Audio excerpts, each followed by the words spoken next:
look! I see they still have to wear the green and white summer dress, but it looks like they don't have to wear those terrible hats anymore. And they can study computer science nowadays. Gosh, we had to calculate everything in our heads, and we could only use a calculator in physics. That was all the technology we had. Greek. We were allowed to do Greek, but it wasn't obligatory. Let's see. No, that hasn't changed. They can choose Greek if they want. Oh, wow! Mandarin Chinese! We couldn't do that. We had to study at least 3 languages, but they didn't let us do Chinese. The gardens are still there, and only teachers and prefects are allowed to walk in them. Some things never change. Hey, that's my old school. So they have a web page. Of course, all schools have to have a web page nowadays, I suppose. I wonder if it's changed at all. Let's see. Oh, that building is different, and where's the swimming pool? We had a swimming pool right there. It was freezing, but it's gone. I still remember we had to get dressed standing next to the swimming pool. We weren't allowed to change in the toilets because they didn't want water on the floor. So we had to stand and do acrobatics to change. It was terrible. And we weren't allowed to look at the girls. Teachers put us in detention if we looked. We were only 9 or 10 years old. And then we were allowed to go to the library after swimming, and they let us sit on the floor. It was lovely and warm in the library. Some children fell asleep while we were reading. You weren't allowed to fall asleep, but it was a modern school. We had a library in each area and a big open classroom for 2 year groups.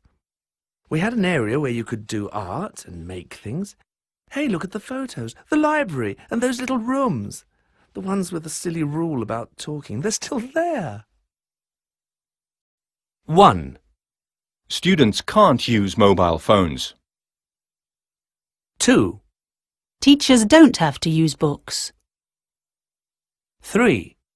Students may talk during the class. 4. Schools don't have to follow the syllabus. 1. A. Teachers can observe and help. B. Teachers can't observe and help. 2. A. Teachers may interrupt the students. B. Teachers may not interrupt the students. 3. A. Students have to attend normal lessons. B. Students don't have to attend normal lessons. To discover learning and learn by discovery. If you visit the website of most schools today, you will find information on exam results, the curriculum, and year groups. Schools want to show that they are academically successful, so they post a list of how well their students do in state exams. They also post a list of staff members and their experience, as well as the subjects that are offered at the school. Less importance is given to extracurricular activities and school trips. However, there are some schools that avoid putting exam results and academic subjects as more important than students' social skills and individual potential. Instead, school trips and art projects are as important as maths. In Britain, Summerhill is one school where pupils and staff decide on school rules democratically instead of the headmaster. In Spain, Montessori schools have become well known to parents looking for effective, alternative education. There are about 20,000 Montessori schools around the world. The Montessori method is based on natural human characteristics like curiosity, communication, sensory exploration, and repetition, and it develops independent thinking and freedom of thought. Students are allowed to work on whatever subjects they like for long periods of time. There are no school bells, and no one may interrupt them. Teachers act more like monitors than tutors. They can observe and help, but they are not allowed to interrupt the students. The schools let students learn subjects that interest them, and they have access to the materials that they need. Because they enjoy working, students remember what they learn. Children of different ages also work together, so 5-year-old pupils may participate in activities with 8-year-old pupils. Older children can do research projects on anything that interests them. They usually concentrate for long periods of time and are interested in what they do. That is why Montessori school leavers become successful, confident adults. Do you need any help? Pardon? If you want some help, just tell me, okay? Oh, in that case, can I read my homework to you? You just need to tell me if it sounds okay. Yes, sure. Wait a second. Okay. Strange school rules from around the world. In most schools in Japan, students are required to wear a uniform, which is quite normal, but sometimes they have to wear a particular color of underwear too. Japanese students must also wear their socks in a particular way so that even their socks look exactly the same. Boys are often required to have very, very short hair in Japan, but this is also true in some other countries. Mum, did you know some schools make kids have boring haircuts in the UK and Australia too? Boring? Well, you know, not strange. They have to have ordinary haircuts. Anyway, in the USA, many schools make students change their shoes when they come in the morning. Students must have 2 pairs of shoes, one for inside, one for outside, to keep the school floors clean. This is also true in Estonia and the UK. In Britain, you usually have to walk on the left in corridors. If you don't walk on the left, you may be put in detention. And finally, there is also detention for students who yawn more than 3 times in a class. Mum? What is it? Is it terrible? No. I was just thinking about something. You know, I've just realized we had all those rules at my school. Every one!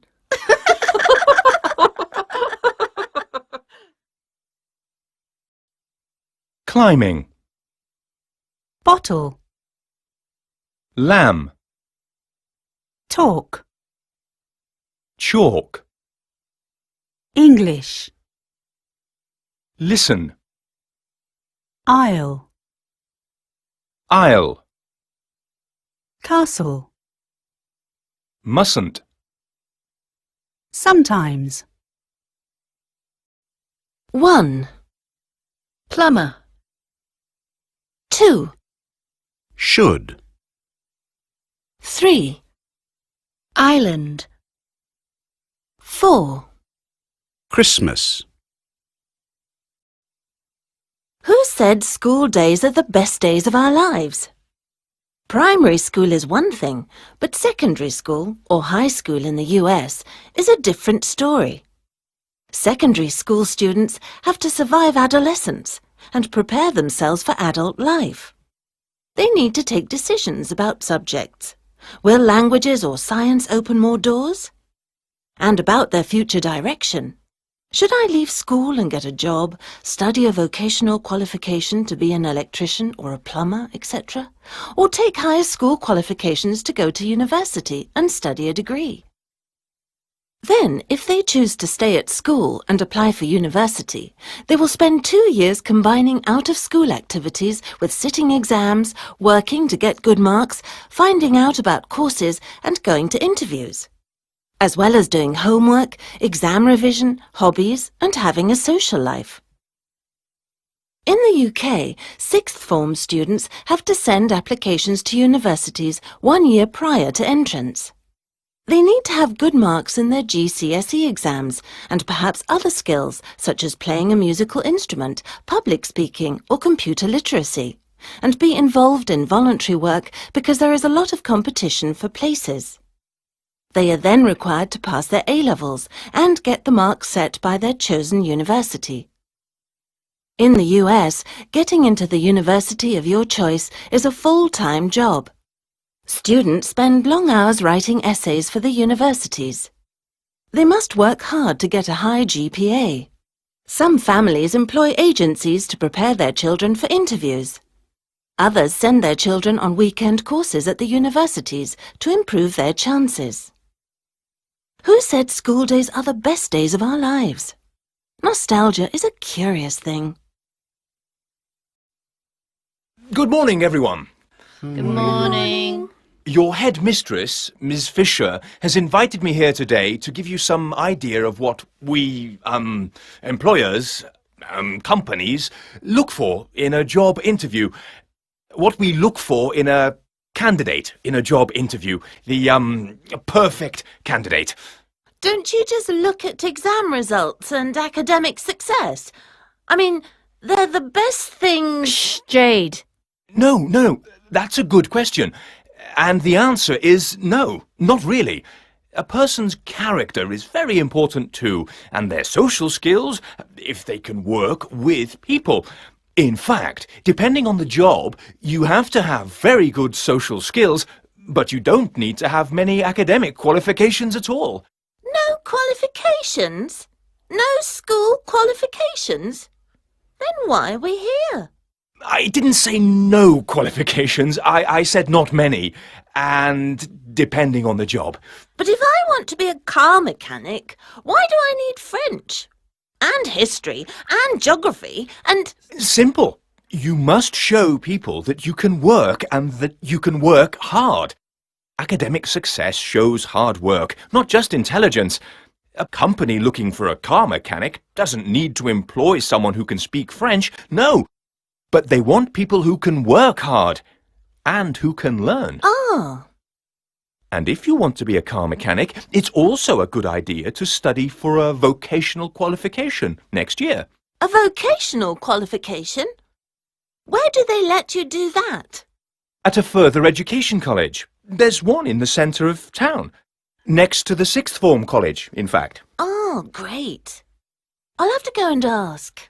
Yes. So, social skills, hard work, an ability to learn, and academic subjects for some jobs. Also, if you want to go to university...